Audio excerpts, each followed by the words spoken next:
మిమ్మల్ని ఎక్కడో చూసినట్టుందండి. లేదండి, మిమ్మల్ని ఎక్కడ చూడలేదు.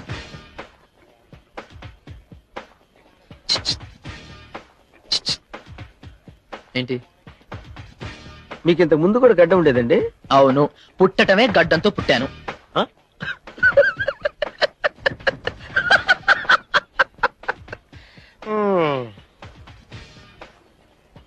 ఏంటండి? టిఫిన్ చేయడానికి వచ్చారా? లేదండి, టెన్నిస్ ఆడడానికి వచ్చాను. టెఫిగ్రాఫ్ వస్తుందంటే వెయిటింగ్.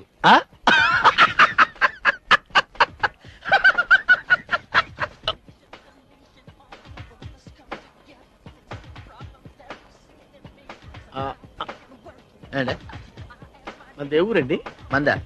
అదే మీ దేవురండి. మళ్ళడుగు. మీరండి? మళ్ళడుగు. మళ్ళీ అడుగుతున్నాను కదండి, మీ దేవురండి. మా ఊరి పేరే మళ్ళడుగు. మళ్ళీ అడుగు. అది ఎక్కడుందండి? శ్రీకాకుళం అడవుల్లో లోయ లోపల ఉంది. నేను పుట్టినప్పటి నుంచి అక్కడే ఉన్నాను. ఇప్పుడే ఇక్కడికి వచ్చాను. మీరు నన్ను చూసే అవకాశమే లేదు.